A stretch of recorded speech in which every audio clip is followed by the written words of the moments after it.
Hello, everyone. Tashtilak. Thank you for being here.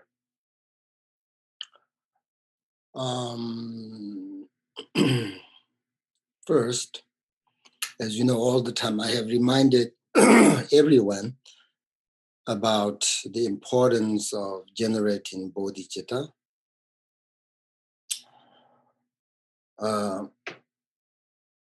As you know, the reason for this is regardless what kind of dharma activity we are engaged in, whether listen the teachings or practice of meditation, etc., it's extremely important that we do so with motivation of bodhicitta. For that reason, I speak about it as much as I do, because if one person is able to generate bodhicitta and have a genuine bodhicitta, then this person will be able to help and benefit so many people in the future. So this is important. This is so much better than build an expensive statue, gold, or stupas. Even one person be able to generate bodhicitta, that person will help so many ways and people in the future. So if we want to help and benefit others, then the basic condition or basic criteria we need to develop is having bodhicitta mind. So please correct your motivation, generate bodhicitta.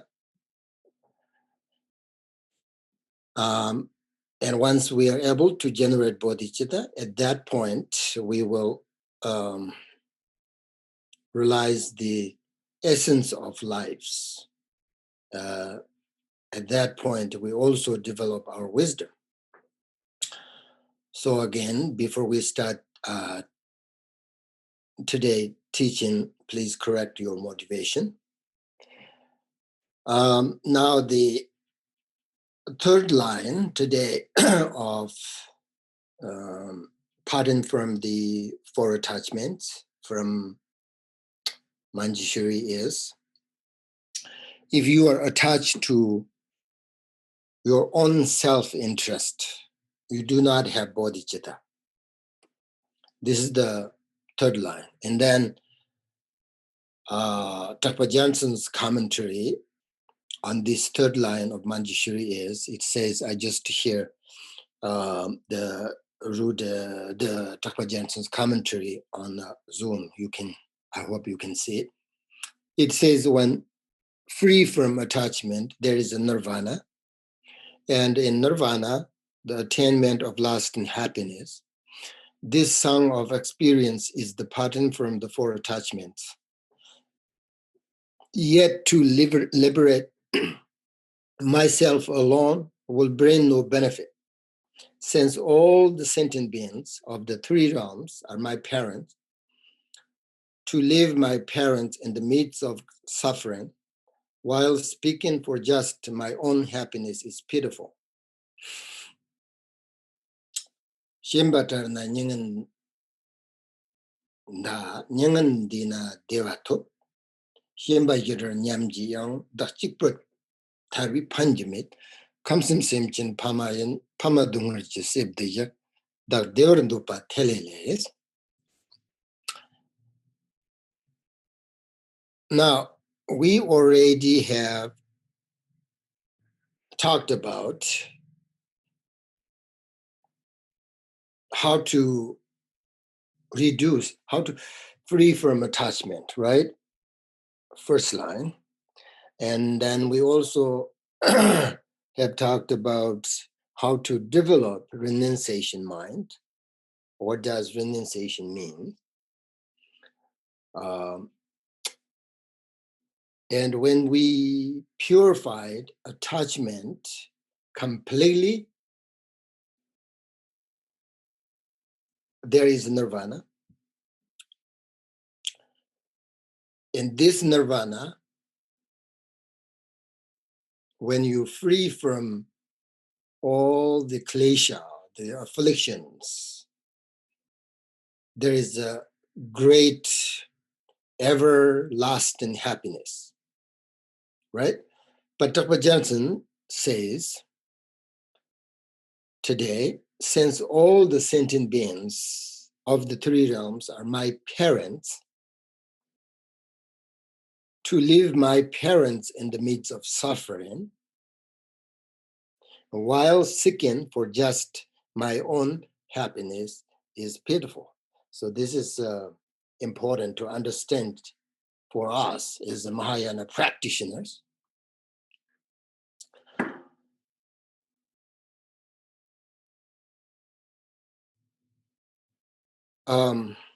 Because self today actually we're going to talk about bodhichitta. That's why, right? So you, for instance, so for like you know how to reduce your attachment, free from your attachment. The more you reduce your attachment, at the same time you develop your renunciation mind, and then there is a nirvana through this practice. But you seeking for just liberation or that happiness for yourself is pitiful, it says, right? Because all the sentient beings have been our parents, according to Buddha's teaching. So, for instance, you practice bodhicitta, you purify attachments, all of that, and then when you reach liberation, enlightenment, then what do you do? Indian master Chandradewa said, to serve all sentient beings. That is the real purpose of attaining liberation. Because sentient beings are suffering in samsara, and they have been our parents.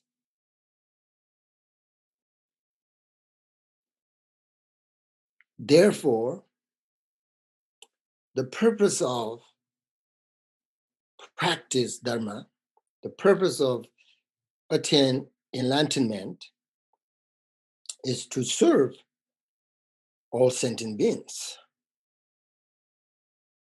because they are suffering. So Dr. Johnson today is talking a little bit of the future, the past and future lives here, right? According to his commentary. He's trying to give us the reason why should we taking care of all sentient beings. Because they have been our parents.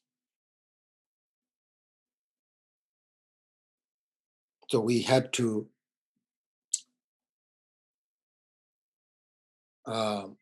remember the kindness of our parents. So when we talk about this, we're talking about kind of future lives, right?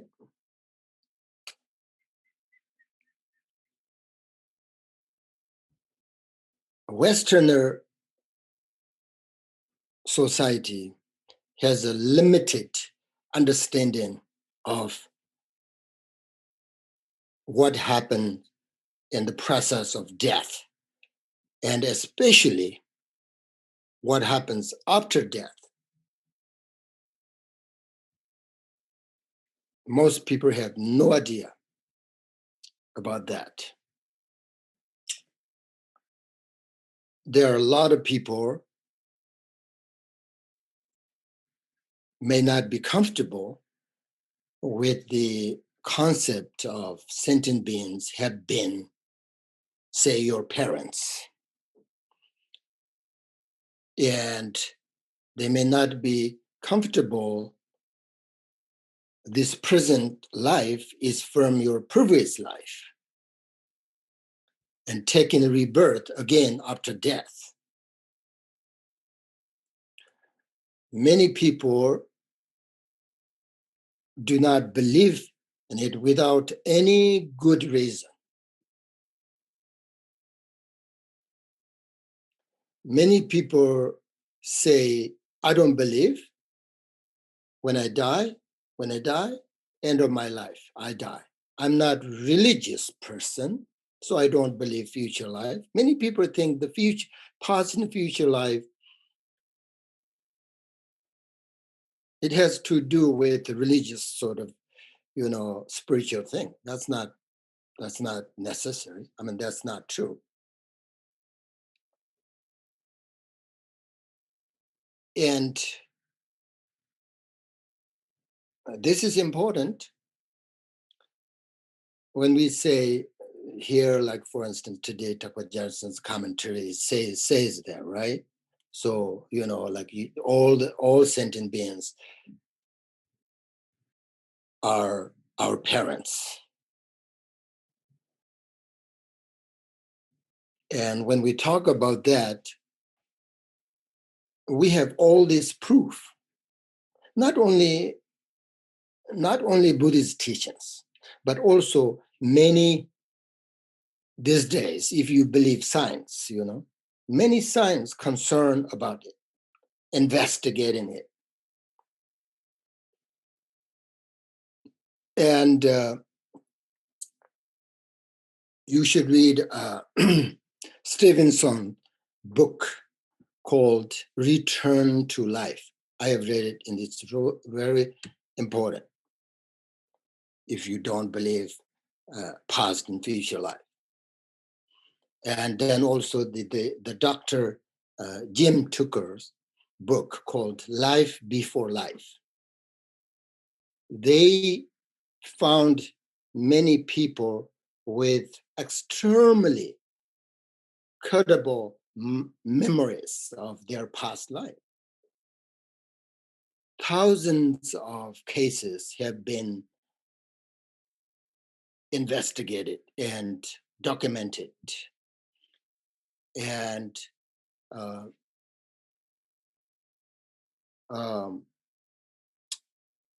Dr. Jim Tucker and Stevenson, they both are not practitioners. They both even not religious people. They say that. They're just science. They don't believe any religious, like they don't believe Buddhism, they don't believe any kind of religion, but they just want to investigate about people, their past life, the memories, all of these things. They just science. I think that's why I think they're very helpful about this sort of confusion. Many people don't believe it, right? Believe in future lives and all of that, and then they don't know what will happen after death. So if you read this kind of books, people who are not sort of practitioner, people who are not religious person, but investigate based on their, investigation, and they found all this amazing sort of people remember their past life and all these memories, like then they document it, investigate. It's very helpful. It's true. Anyway, most important here is we have to talk about bodhicitta today.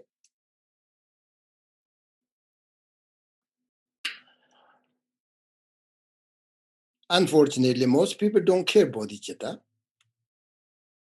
because they think that if you are a selfish person, you will have a great life. You will be successful with your life, business. Therefore, people want to be a selfish person. Therefore, people don't care. Bodhichitta. But the Buddha said, if you have a bodhichitta mind, you will have a pleasant life. So you see, there are two different directions. Buddha says, bodhichitta gives you the great life. And then ordinary people think, if you become a selfish person, you will be successful. But first, when we talk about bodhicitta, we have to recognize the faults of selfishness. And then it is important to recognize bodhicitta as an antidote to selfish mind. So if you are a selfish person, say, what is the problem? If I'm a selfish person, what is the problem? Think about this. Why do we suffer a lot? Why do we have many negative thoughts in day-to-day our life? What is the causing all of these negative emotions? Why there is sort of unkindness,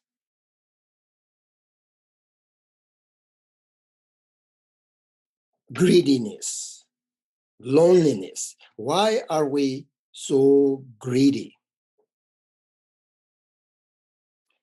Isn't the more selfish we are, the more greedy and full of desire we become? Isn't it? So why people bring so many negative actions into this world, into our society, into our family? Why? All these things, we should think carefully about these problems, these things. We always talk about, investigate this teaching, investigate that teacher. But how about investigate ourselves? Rather examine others and say, hey, this religion has a problem. That teacher is not good. We're always judging, right? And investigate others and complain and all of that. But how about yourself?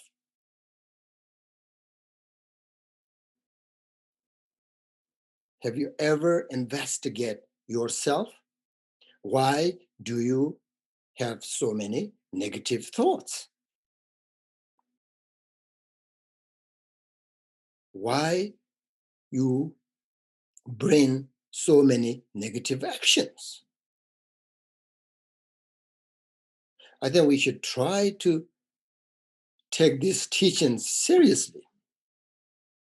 And I think it's important to examine our own mind and ourselves rather than investigate others. Investigate the emotions that we commonly experience, such as anger, greedy, jealousy, arrogant, all of this, etc. If we investigate ourselves, we might see that all of our negative emotions are coming from our own selfish habits. We might see that. We might understand that. If you are not a selfish person, you might feel happy for other people who have a good life. rather than jealousy. If you start to investigate these negative emotions that come up in your day-to-day life, you will start to see that all of this come from your selfish habits. Then you will directly recognize practice bodhicitta is very important because it's the best antidote to the selfish mind. But if we don't investigate our own mind, our own day-to-day life, bring all these unwholesome actions into the world, then we're not going to see the problems, the cause, the root of these problems. Then we're not going to practice bodhicitta. We don't see the benefit of bodhicitta. So therefore, we have to understand and recognize the faults of selfishness. That's why Buddha himself recognized bodhicitta as an antidote to selfish motivation. Therefore, he suggested that everybody should practice bodhicitta, no matter who you are, because we all have this problem. And bodhicitta only, I can say, only bodhicitta allows all our actions to become a genuine dharma. As the Kadamba masters say, we actually need to think about others in order to develop ourselves as a good human being.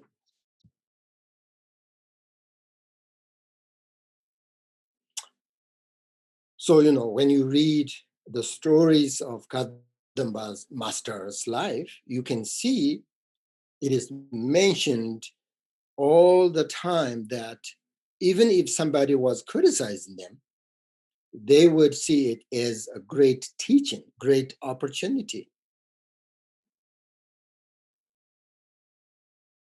If we do not recognize the defects of selfishness, we're not going to practice authentic Dharma.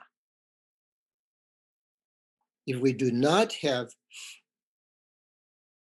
either the renunciation mind or bodhicitta mind, then we are not a Mahayana or Vajrayana practitioner,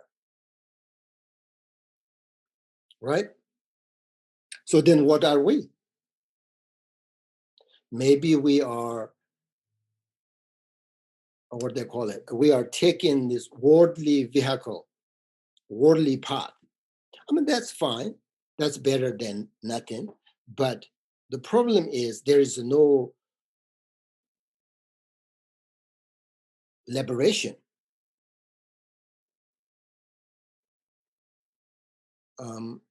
You might think that you already have the altruistic intention, the generate bodhicitta, because you think you recite bodhicitta prayers and accumulate them as part of your daily practice. So therefore, I'm a Mahayana practitioner.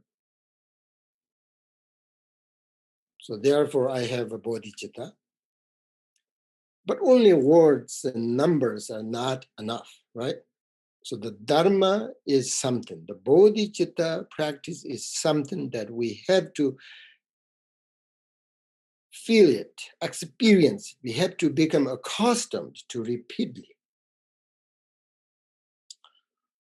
Although many of us, we think that we are a Mahayana practitioner or a Vajrayana practitioner. But we need to think carefully. As you know, Mahayana practitioners' motivation is definitely not based on their self-centered mind. Okay? Therefore, Mahayana path, what they call it, a spirium path. So it is important to understand deeply that all sentient beings are equally have the same desire and want to be free from suffering, free from samsara. That is the common sense. That is the truth. You can not argue saying that not all the sentient beings are not equal. Only human beings. When we strongly recognize the defects of selfishness and we wish from the depths of our heart to develop a genuine compassion, genuine bodhichitta, at this point, we just have entered into the Mahayana path. Otherwise, it doesn't make you Mahayana practitioner because you say some prayers of bodhicitta, because you say some mantras, you accumulate all these prayers and day to day. It doesn't mean you're a Mahayana practitioner.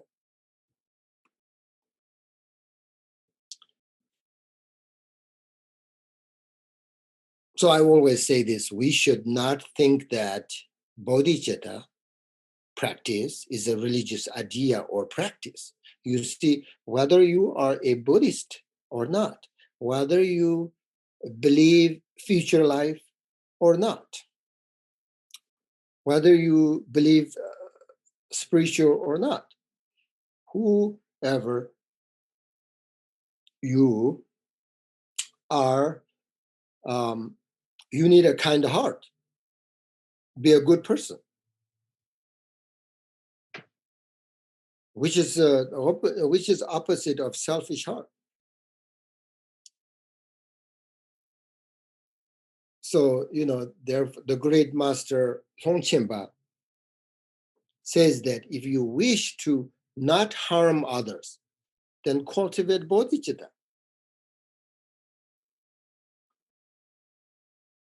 So we should do this practice with any circumstances, any situation. If you want to have a good life, and if you want to be a great human being, then this is the key.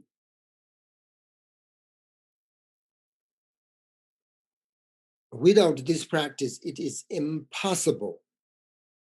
All our activities are part of the Mahayana practice. It's impossible.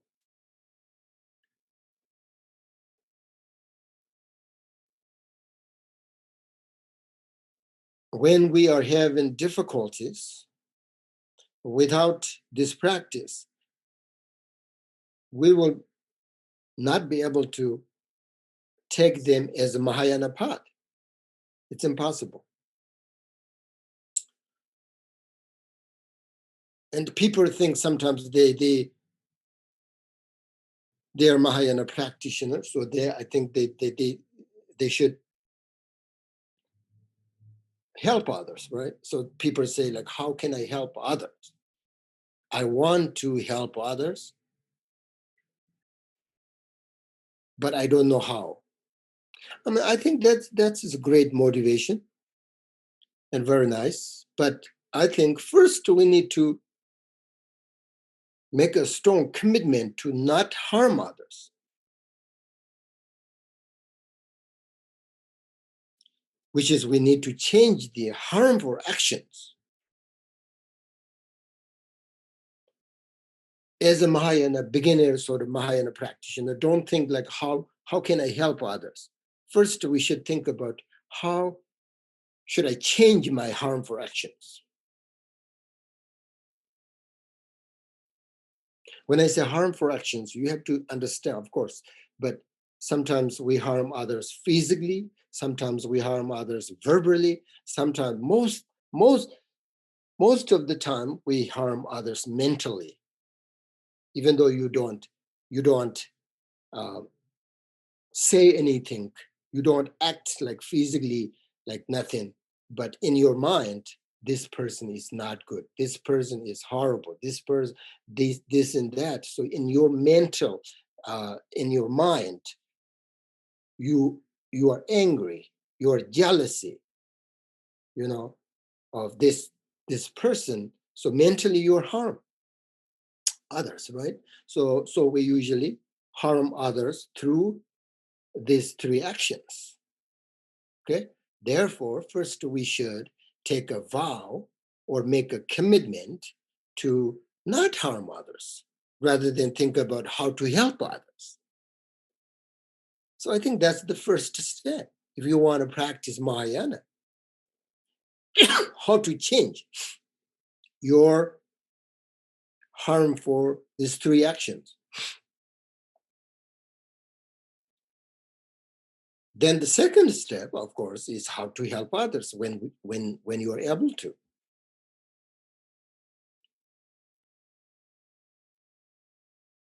So when we investigate ourselves, we can see that we do harm others through these three actions every single day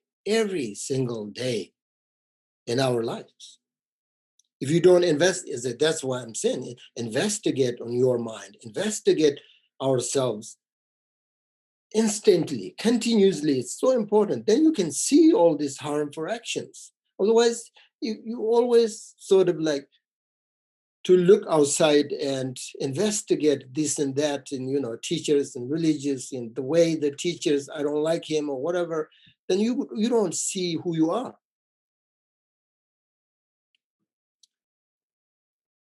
So now I'm going to talk about two things here today. The first, the benefit of bodhicitta.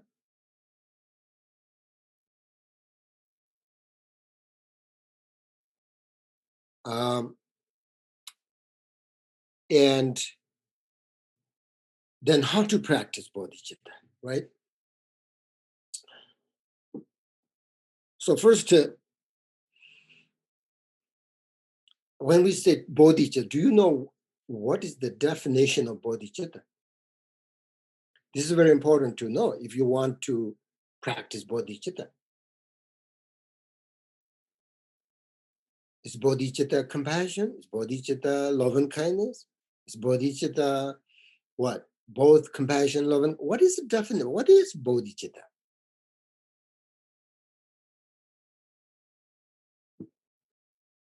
So the definition of bodhicitta is motivation that has two aspirations or 2 points or 2 commitments. The first point or commitment of bodhicitta is the compassionate sort of aspiration to benefit others, which is focused on all, I said, mother sentient beings. You really wish to all sentient beings free from suffering. That is motivated by great compassion for all sentient beings. It is a determination to free them from suffering. First. And then second point, second commitment, aspiration is for generating the wisdom focused on the attainment of enlightenment, which is directed towards perfect enlightenment, motivated sort of by great wisdom. So you see, focusing on sentient beings with compassion and focusing on perfect enlightenment with wisdom. So this is the definition of bodhicitta. If either of these two aspiration, the commitments or 2 points is lacking, then it will not be the bodhicitta of Mahayana.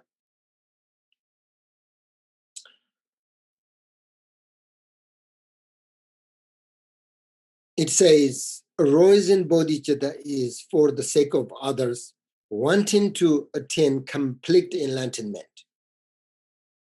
So these two commitments, when you think about suffering of all sentient beings, you want to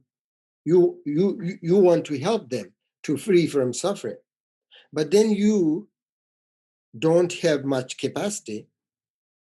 Then you say, what should I do? Then you think and you realize that for the sake of all sentient beings, I must attain enlightenment. So I need to attain enlightenment in order to help sentient beings. So you see, there are two things there, okay? There is a compassion and there is a wisdom. If you don't have wisdom, only compassion is not bodhicitta. Only compassion without wisdom is not bodhicitta. So that is the definition of bodhicitta, characteristic of bodhicitta. So therefore, if either of this is missing, then it will not be the bodhicitta. Very important to understand that.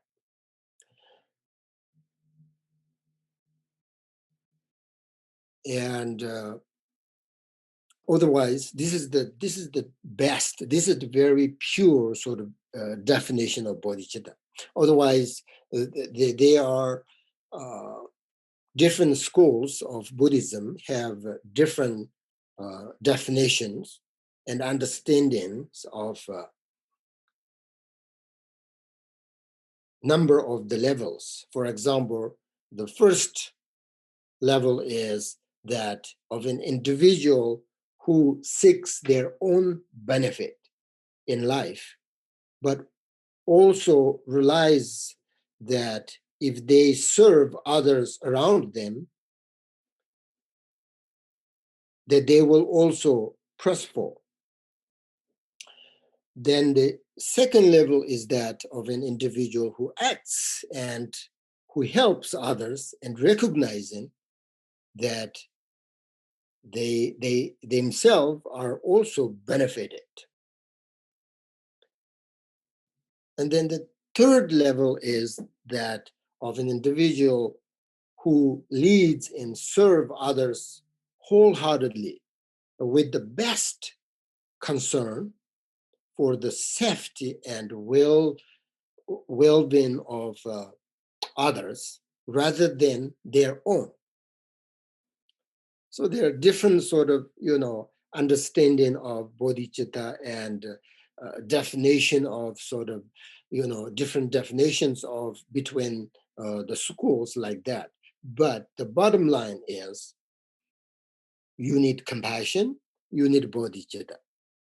So if you do know how to do that, that's bodhicitta. Okay, first you have to recognize what is bodhicitta. But it's easy to say these words, but bodhicitta is much deeper than that. It is a quality we cultivated systematically with our mind. So once you understand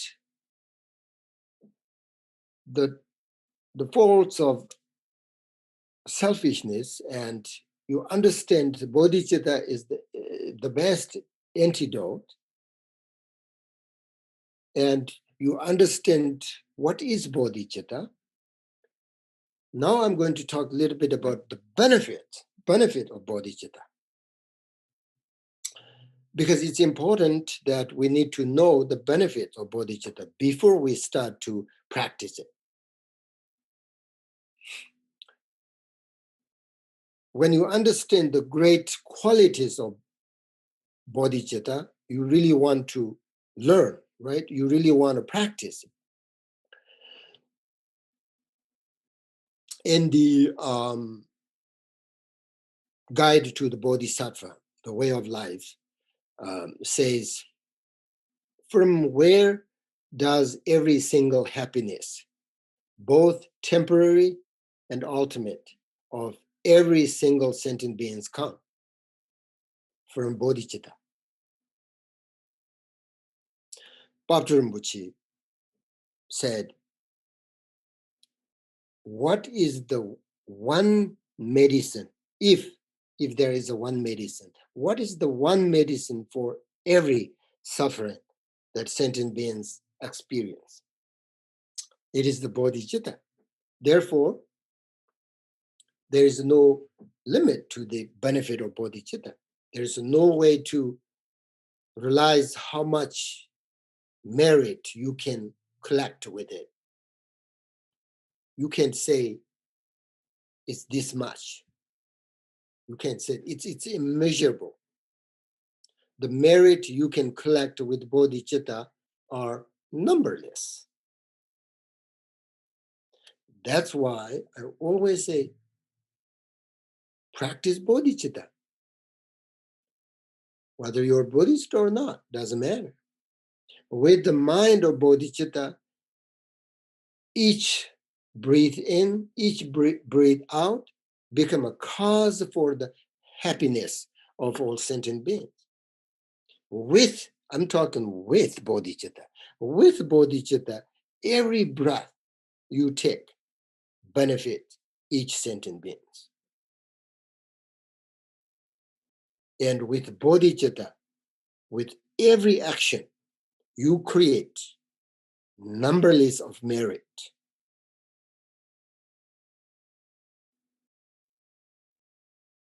With bodhicitta, even though you move, for example, you move your arms like this, you are creating sort of numberless of merit, good karma. As ordinary people, if somebody who is bodhicitta, who has a genuine bodhicitta mind, you have no idea how do they create merit, like when they, for example, when they move their arm like up and down, what is that? What action is that? But with the bodhicitta, even like move your physically like that, create sort of numberless of merit. The happiness of this life and the future depends on merit, right? And good karma, which is good karma. Without good karma, nothing works. Without merit, there is no comfort. Everything depends on the merit. Even the work of this life, such as success in business or whatever, depends on merit. Then what? So what's the best way to collect merit? It's by practice bodhicitta. Your good heart allows you to accomplish your own goal. That's why everything we should try to do with bodhicitta, with good motivation.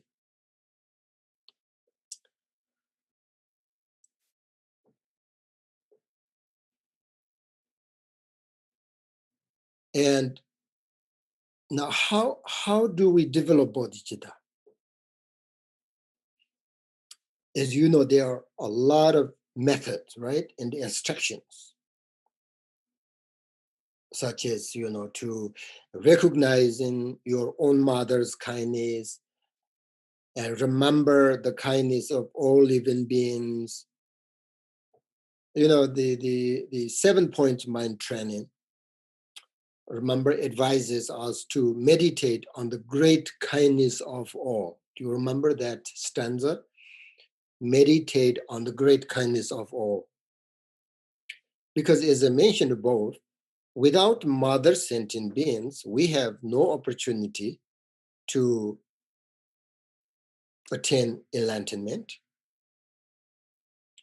In order to practice all these methods of developing bodhicitta, we must first develop a sense of equanimity towards all living beings. That's so important. Otherwise, for example, if you see a random dog, for instance, or a stray dog hit by a car and suffering, probably you will not take the dog to the hospital. But how about your own dog? You will help your dog. Why is that? Why is different? Similarly with people, right? A person that you don't know hit by a car, probably you ignore that person. But how about someone in your family? You feel totally different. Why is that? That's why I'm talking about before you practice their, compassion, love and kindness, all of that. But before you practice all of that, you have to a little bit think about this equanimity. For example, a mosquito bites you. You squash it, right? And you kill it. You don't care, mosquito. If we think when a mosquito bites you, if you think how much blood does a mosquito actually take from you? Just one sort of tiny drop of blood, right? Blood, little bit. And it gives you a little sort of bump, on your skin, and we little bit, of course, itch, right? But we are very careful that our skin doesn't want to feel all of that kind of uncomfortable, that we don't care if somebody else loses life because of that. This is we always do. This is just one example, just a tiny example. The mosquito bite and take a little bit blood from you, but you, because of that, you killed it.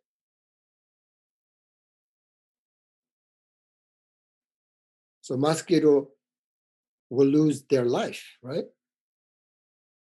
That then you can see how much this grasping, selfish, you will see.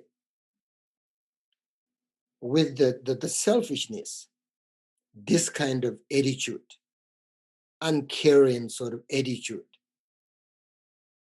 the hostile attitude, and injustice attitude, we take away someone's life and we crush their happiness, even just small thing. But from the bodhichitta point of view, no different at all. If your life is important, so do they. There is no different. All sentient beings should have happiness.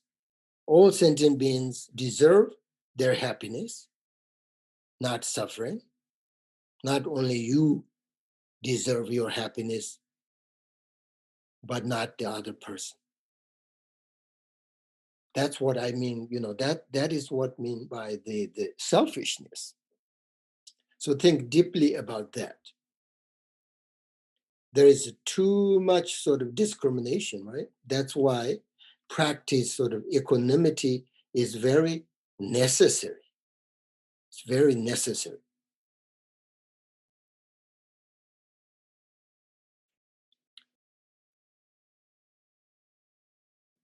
So that's why once you practice this equanimity, at the same time you are developing your wisdom.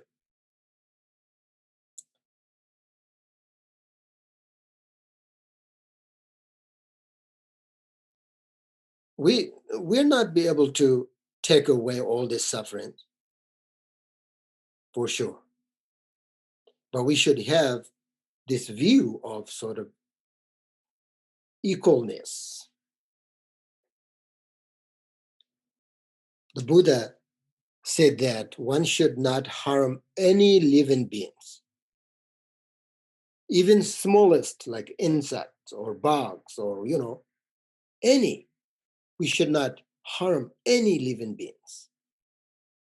He said, if you harm any living beings, you are not follower of mine. Why? Because they don't want suffering, right? They don't want suffering. You see, I think in the Buddhist teachings, this equal view is very special, and I think it's very valuable. Most spiritual sort of other religions, they only care as human beings sometimes. Not like, they never say that you should not harm any living beings, any sentient beings. But only Buddha said in many, in the stress of his teaching, say, don't harm any living beings. If you harm any living beings without good motivation, you're not follower of mine. So therefore, we should not harm any beings directly, especially as a Mahayana practitioner. Even a small, action can, make a big difference, right? So we can definitely develop some good intentions and develop sort of this caring, others. Shantadeva, when he was talking about the benefit of bodhicitta, he said that the thought of benefiting sentient beings, just this thought, just this wish is greater than making offerings to the Buddhas and Bodhisattvas. Why is that? Because when you think about what is the Buddhas for, Buddhas are constantly working for sentient beings, right? Cherishing only sentient beings. As Arya Asanga says that benefiting one sentient being is more meaningful than making offering to the Buddhas and Bodhisattvas. Because when you help sentient beings, you are helping the Buddhas and Bodhisattvas and making them happy. That's why if you benefit in one sentient being, is more meaningful than making offering to the Buddhas, Bodhisattva. That's why. It's like you don't directly help the parents, but when you help their children, you're also helping the parents because you make them happy. Similarly, if you harm a child, you're also harm its parents. And in the same way, if you harm sentient beings, you harm the Buddhas and Bodhisattvas. So the best way to help others is to to teach the Dharma based on a great motivation. But you see, without bodhicitta mind, there is no good motivation. Then your teaching will mix with worldly concerns because we have no good motivation, no good, bodhicitta mind. But Buddha said, the best way to help others, given teaching, based on great motivation. There was a student of Buddha called Charka. When he attained Arhat, which is the Hinayana's liberation, And he said to himself, like, now I am freed from samsara because of the kindness of Buddha. So I wanted to repay his kindness. But then he thought, like, what can make sort of Buddha happy? And then he realized that if I help others, if I do good things for others, only that can make Buddha happy. So he started to teach every single day, goes to the towns and in India, see the families, and he just give little bit teachings all the time, every day like that.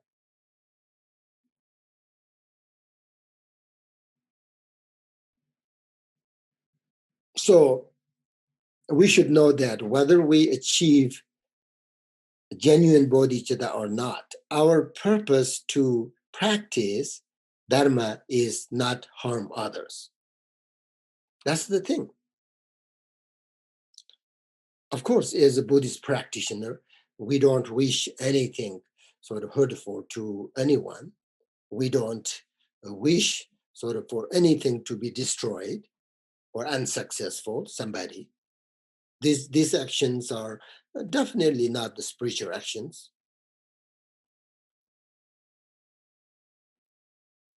And a Buddhist practitioner who has negative thoughts, who has negative conduct, and who has selfish mind is so unfortunate. So we have to develop bodhicitta. There's no choice. The true Dharma practice is kindness, is compassion. Action of kindness and compassion is helping others, not harm others. But it's very difficult to have that kind of motivation without practice bodhicitta, right?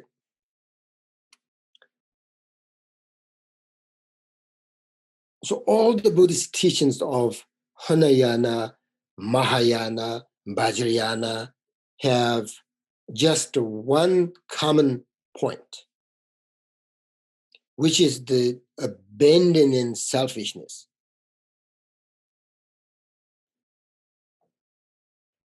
So the point of all these teachings is to diminish selfishness through practice dharma. Otherwise, there is no purpose at all. Whatever dharma we practice, whatever mind training we meditate on, you have to understand the purpose is diminish ego cleaning, selfishness. That's the only purpose. Whatever you practice, Mahayana, Vajrayana, whatever, for that reason, all these different paths agree on this one point. As long as you are a selfish person, as long as you have this ego mind, your practice is not authentic. So to put it simply, the purpose, you should know this, the purpose of all Dharma practice to reduce selfishness and eventually purify, diminish like completely the selfishness. As a practitioner, we should always check with ourselves. If we become more and more selfish person, more and more irritable person, then definitely our practice is going wrong. And it will, like be, if you don't practice bodhicitta, you become more and more selfish person. You become more like this problem because of the world. All these problems in the world that makes you this kind of thing. So we should check how much we are able to reduce the selfish mind every day. right? And each month, every year, like that.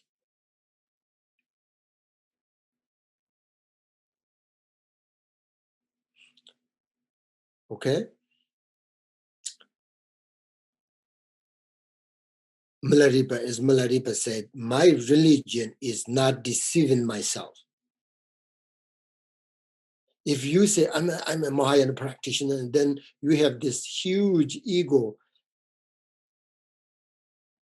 then deceiving yourself. Many people say that they have been practiced Mahayana Buddhism, for 10 years, for 20 years. But if you don't have, the bottom line is, if you don't have a bodhicitta mind, what is the point? If you don't have a bodhicitta, then regardless whether you practice 10 years or 20 years, it doesn't have great deal of meaning. So investigate yourself, whether you have bodhicitta or not, every single day. You are the only person who truly knows yourself. You are the only person who has been with yourself since you were born. So you know who you are. Whether you have, I don't know how you have bodhicitta or not. You know you have bodhicitta or not. For that reason, Buddha himself said that, you are the best teacher for yourself. Because if you investigate, you don't have bodhicitta, you have full of selfishness, then you can say, hey, you are selfish, you have to practice bodhicitta. You don't get angry at yourself. If I say that, hey, you don't have bodhicitta, you're a selfish person, you should practice, but you might angry at me. So therefore, you are the best teacher for yourself.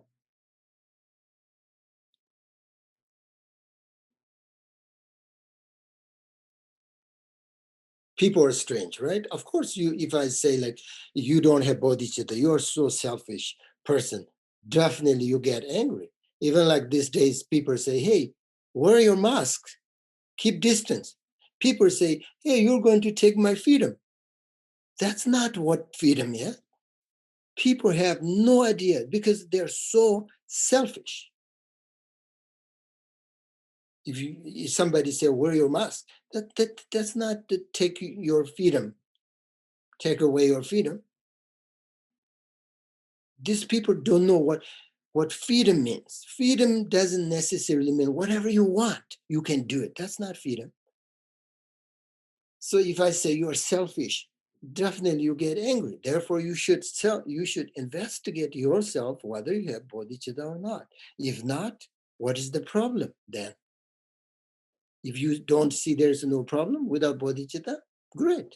If you see there is a problem, you don't want that problem, then you do something.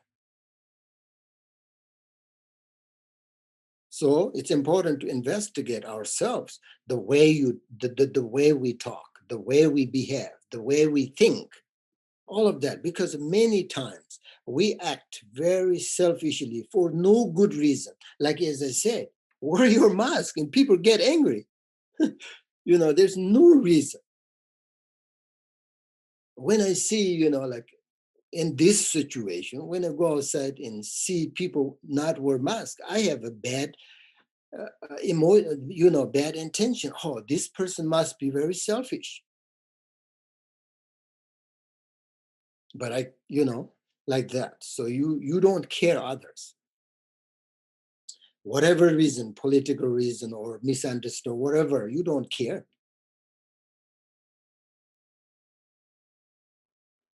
But this practice really can change our attitude almost right away. Almost right away. Otherwise, like when you practice shamatha, when you practice, dzogchen or emptiness, you don't see the result right away. But when you practice bodhicitta, actually you see the result of you guys really always thinking this, what do you call it, expectations. So if that's the case, if you practice bodhicitta, you actually see right away the result of that practice. Isn't that nice? all these sort of extremely profound teachings of Mahayana, including the view, meditation, and conduct, come from bodhicitta, nobody else. That's why they call Mahayana practitioner. Without relying upon bodhicitta, we cannot attain liberation any other path. Okay, that's the benefit. I will tell you some instructions. This is how you think about bodhicitta. Okay, this is how I think about my practice bodhicitta. In the morning, try to make a commitment.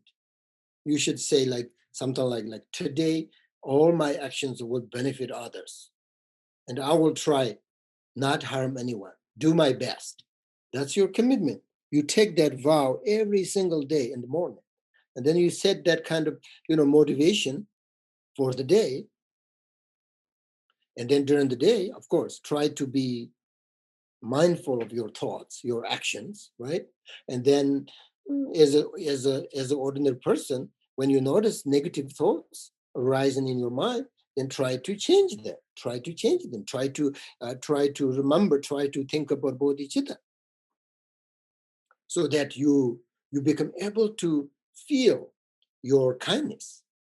And this kind of feeling will cause you to reduce the situation that makes you uncomfortable, that makes you angry with these people around you. And if you are also like a beginner or bodhicitta practitioner, you should try to do at least like one thing for others every day. I always say this, right? One thing. If you're a beginner, if you're advanced, of course, you have to do many things. But if you're a beginner, like just simple, right? You should try to do one thing, at least one thing for every for others for every day, either physically or mentally, whatever. That is 100% pure. Meaning it has nothing to do with yourself. Always we do things like, oh, I want to meditate because I want to become blah blah blah, and then I wanna give some food or money to this person so that I will blah blah. So we always like thinking ourselves, whatever we do based on our life, right? But what I'm saying is the 100% pure motivation that has nothing to do with yourself, with myself. Just do one benefit to others every day. Try to do that. Believe me, it gives you, after that, gives you really good feeling. That's also part of selfish, but that's okay. That's fine. So you should try to do that at least once every day. And we have all these problems, but bodhicitta, from my on experience, bodhicitta is the only way to handle such a problem. Therefore, everyone, I think, should practice bodhicitta in the way the Buddha advised it, right? Right now, like we are more accustomed to adopting a powerful self, the selfish attitude. I think in the West, people have really good education. People have so much wisdom that they know how to create and develop all these things, business and finance, all these things. They have so much wisdom. But I think it's very dangerous because there's not much compassion. As I said, bodhicitta, compassion, and wisdom, right? So Westerners have good education, so therefore they have a great wisdom. But wisdom without compassion is very, very dangerous. For example, when you are, if I'm not wrong, when you were at the school, you had a great sort of classes or courses for develop your wisdom, and great teachers who are fully sort of capable, experienced, they can teach you this thing. But I don't think you had a sort of like compassion classes or, courses that teacher taught you how to meditate on compassion. Like when I was in Tibet at school, like every day my teacher give us teaching, and then like us, at the end we meditate compassion. You are develop a wisdom, but at the same time you have to develop your compassion. According to Buddhism, wisdom and compassion must develop together. Otherwise, you have all this, how to create all these bombs and guns and all of this, right? You know how to do this. You have this, dangerous things like that, one time like destroy the whole universe. We can do that. We know that. But without their wisdom is dangerous. So therefore, they both, wisdom and compassion, equally important. Therefore, we need to practice compassion. Once bodhichitta is awakened, a kind mind is alive in your mind, this profound you have already wisdom, and then you have this kind mind in your mind, and this profound intention gives you an amazing patience you have never possessed before. It gives you strength and courage you never experienced before. Okay? That is the now.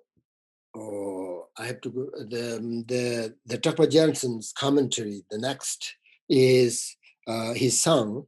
His song is, "May the suffering of three realms of existence ripen upon me, and I let my merits be taken by sentient beings. By the blessings of this merit, may all beings attain Buddha." This is beautiful prayer. It's actually Tonglen practice, right? 감슴지 동을 다글라면 딱 소름 심친 cheer. 소름 대신 lep치 심친 tam치 sanjisho. I memorized this a long time ago. When I enjoy something, I remember this this prayer, and then I dedicate my happiness to all sentient beings. It's beautiful. So this is really Tonglen beautiful Tonglen practice. Tonglen, right? Give and take in practice. But also there's the strange Westerners. Okay, they sometimes people are afraid to this practice. They think that they may become unhappy if they invite all the suffering of others upon themselves. It's exactly says in this according to this song. I mean, that's the essence of the Tonglen practice. In fact, this is not the case, because the more others suffering you are able to feel, understand, and see, the more you will increase your compassion and accumulation of merit. So don't worry about this practice. Don't worry about I'm become maybe unhappy, because it says may the suffering of three realms existence ripen upon me, and they're going to take my happiness from me. No. Logically, it doesn't make any sense, right? But people think. But you will never lose your own happiness through the practice of kind mind, the toning, through the practice of exchanging self with others. You're not going to lose that. Bhaktivinoda Buddha always said that in order to understand the suffering of others, we must feel what they are feeling. And then we make wishes, right? We make aspirations.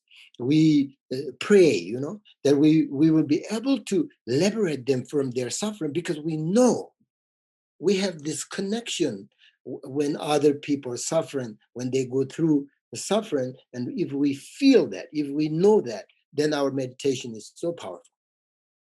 So when you practice this Tonglen, somehow you've been this, you've done this many times, right? So when you meditate at Tonglen, somehow you forget yourself. And then your selfish mind is also diminished at that point. This is why the Buddha taught that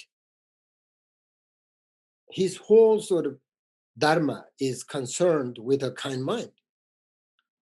So anyway, in summary, Trapa Jensen's songs regarding the third line of the teachings of pardon from the four attachments emphasize the importance of developing a kind mind, bodhichitta.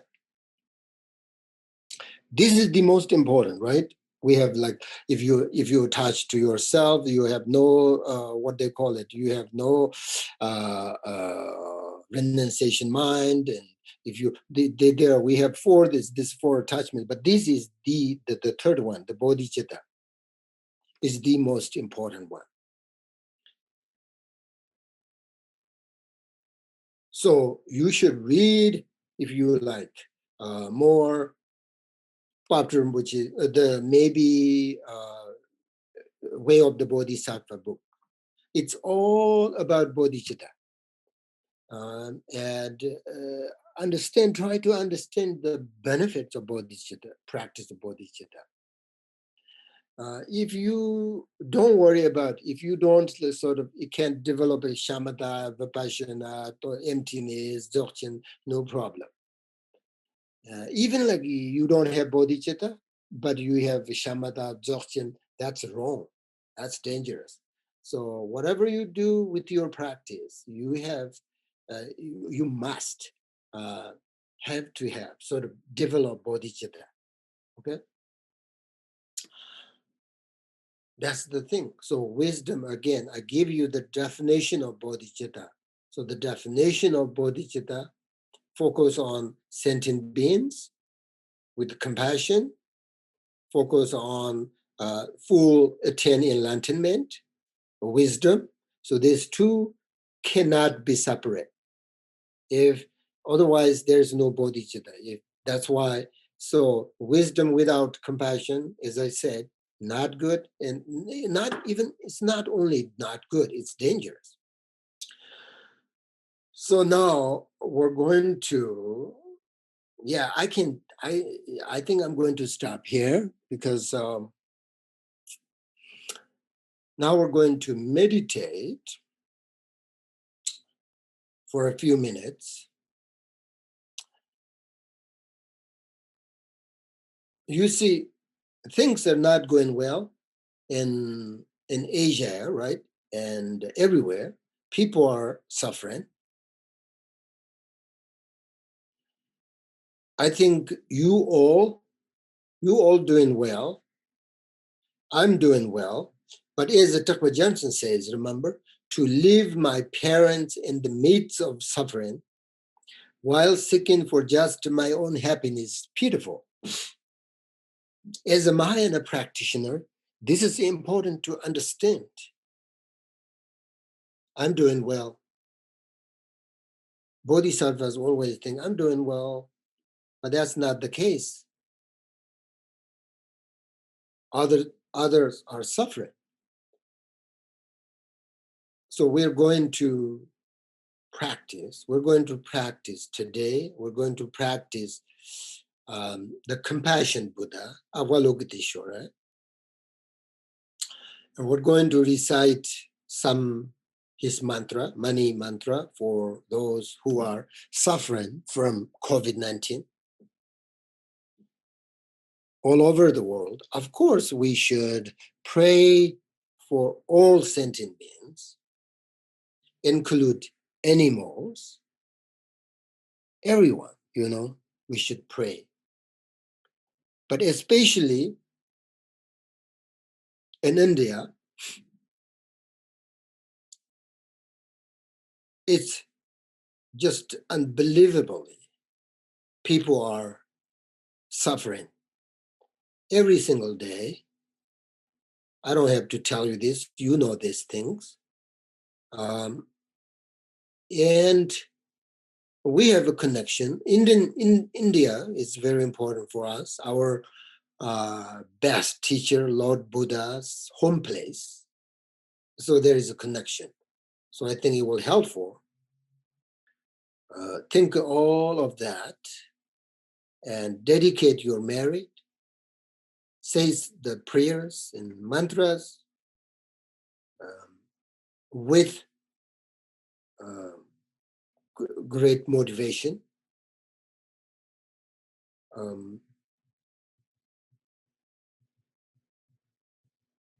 And of course, that's why first you should correct your motivation and generate your kindness, kind mind.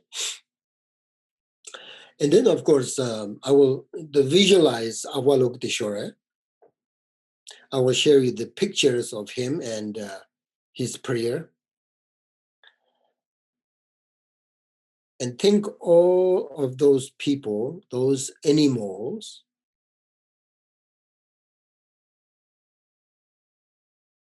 and their situations.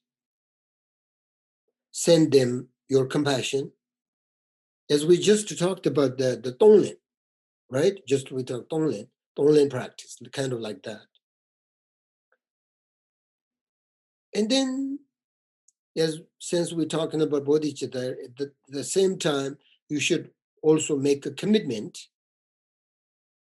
which I said first step is not harm others. Don't worry about how to help others, but not harm others. That's your commitment. But then help others today, as we say the mani mantra for those people and animals who are suffering. Think about their situation and send really sort of genuine compassion towards them. Okay, that's your practice. We're going to practice for a few minutes. Let me say first, I will, if I'm able to share, yeah.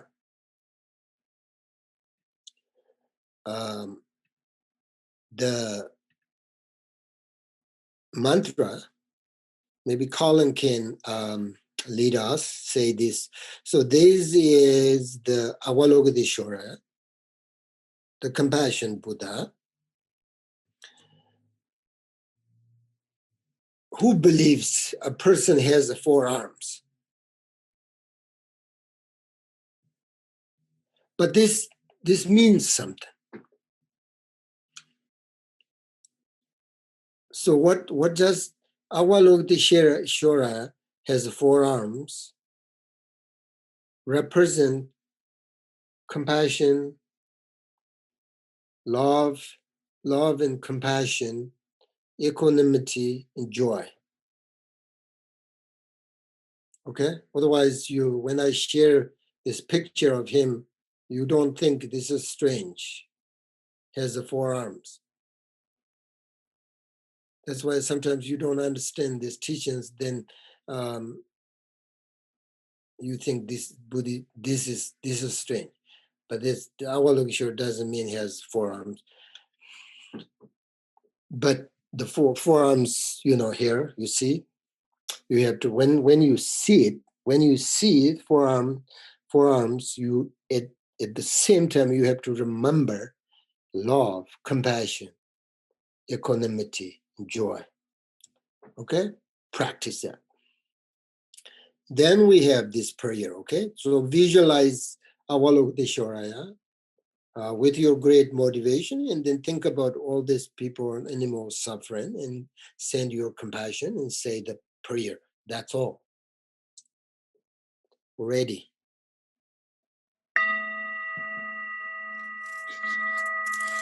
Prayer to Noble Avalokiteshvara.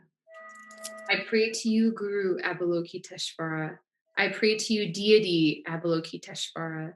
I pray to you, Perfect Noble Avalokiteshvara. I pray to you, Lord Protector Avalokiteshvara. I pray to you, Lord of Love Avalokiteshvara. Great, compassionate, victorious one, please hold us with your compassion. For numberless beings who wander in the endless samsara, experiencing unbearable suffering, there is no refuge other than you. Please bestow the blessings to obtain omniscient Buddhahood. Om Mani Padme Hum.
Through this virtue, may I quickly achieve the realization of Avalokiteshvara, and may I bring every single being to that same state.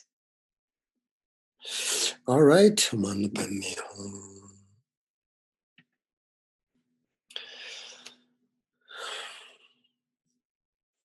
Can you say the closing prayers? May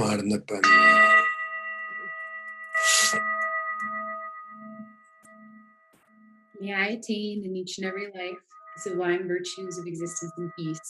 May I pursue the flawless mindset of altruism, working for the welfare of others on a vast scale. Through this very merit of mine, may every single sentient being eliminate all forms of negativity and practice virtue forevermore. May supreme precious bodhichitta take birth where it has not arisen, where it has arisen, may it never wane, but continue to grow forevermore. For as long as space exists, for as long as beings endure, until then may I too remain to dispel the suffering of all beings. May I, in all my lives, no matter where I am born, obtain the 7 qualities of the other realms of existence.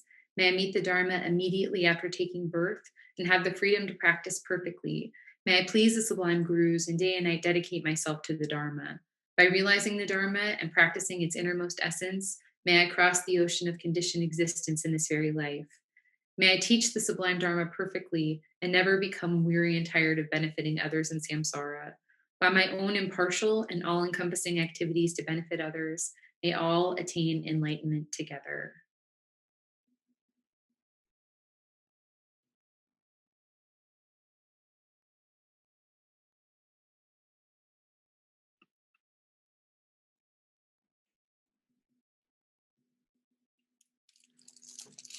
All right, that's all. Thank you very much for listening and teachings and for being here today with us.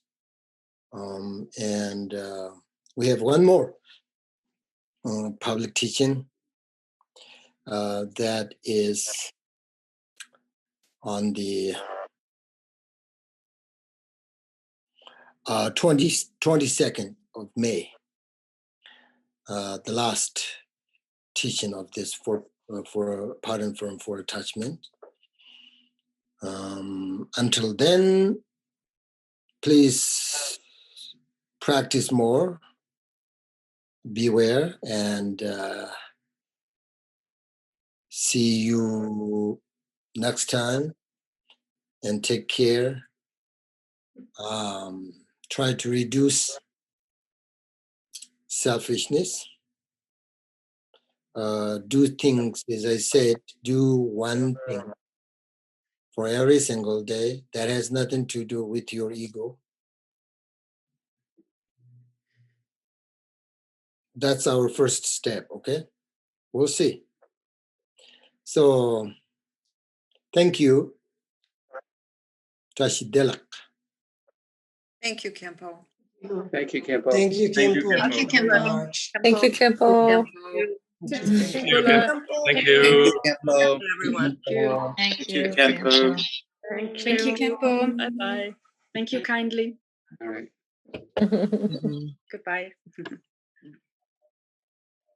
Thank you, Khenpo.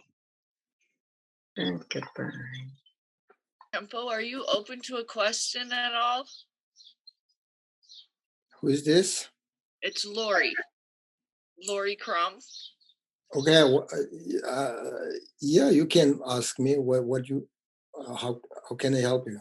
On your teaching today, when you talk about compassion and suffering, and you also give the example in Buddhism with Tonglen, when we're taking on suffering, it enables us to understand others' suffering greater.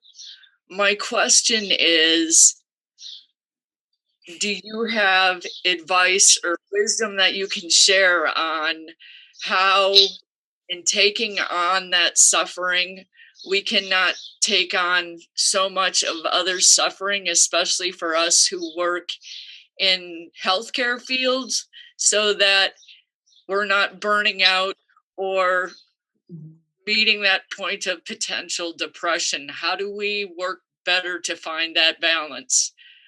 Whereas in that field, we're immersed in suffering oftentimes. How do we also separate ourselves while maintaining compassion without depression and burnout? Does that make sense? Yeah, as an ordinary person, that is important to maintain in your balance. At the same time, you're helping others with good motivation, but at the same time, you have to take care of yourself.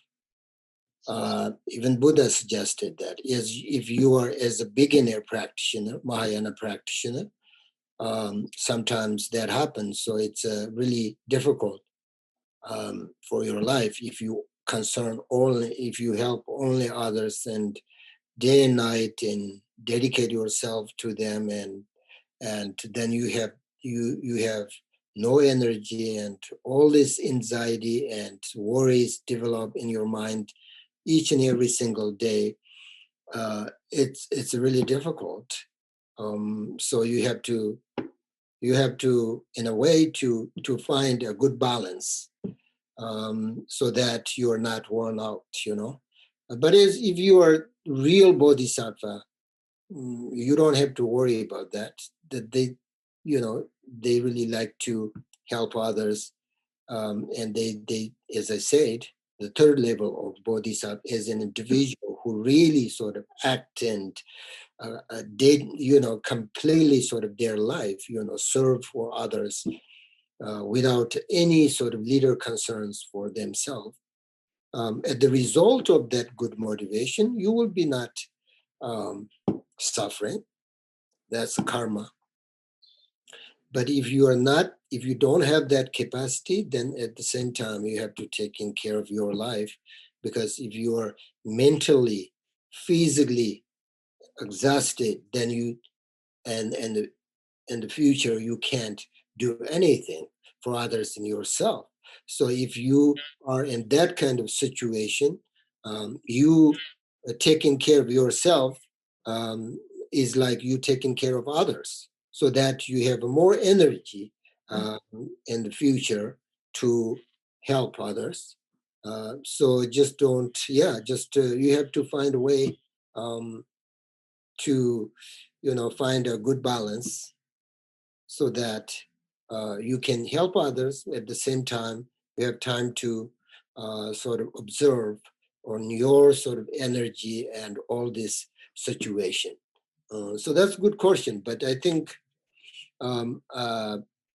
you have to find, for example, if you are in you are in that kind of where there's situation, you have to find a good balance to investigate all the situations, and I mean that's very important, but that's not it's actually not difficult at all to find that good balance. So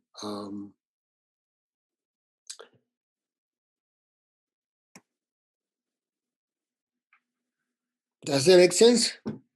Yeah, it does. The emotional balance is the part that is difficult to not get hooked in, if you will, to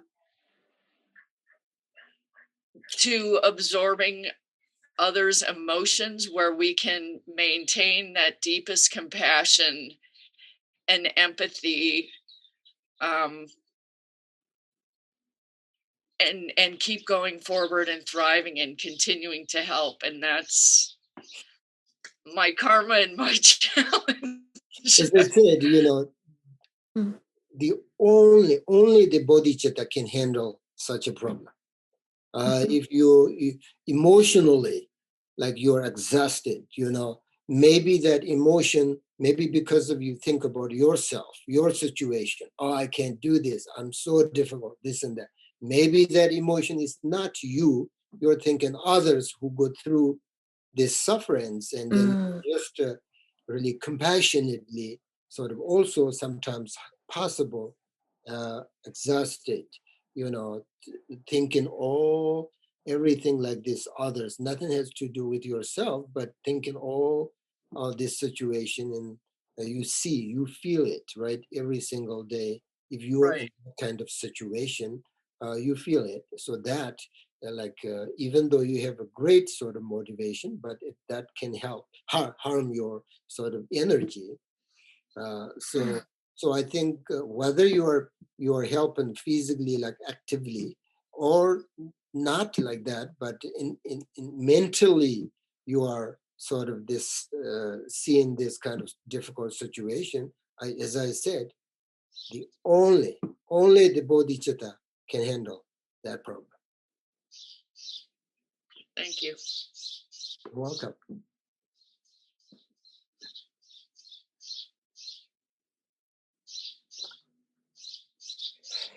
Thank you, Kevin. That was beautiful. And thank you, Lori, for asking the question. I know it's going to help so many people. So thank you for asking the questions. Blessing to be here. Blessings to all. Thank you so much.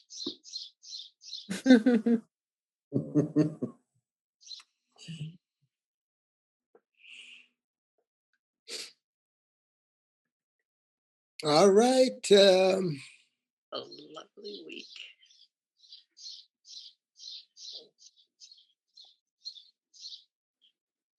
All right. I don't think we have anything else here. So Yeah, that's all. I think please think about Indian situation. It's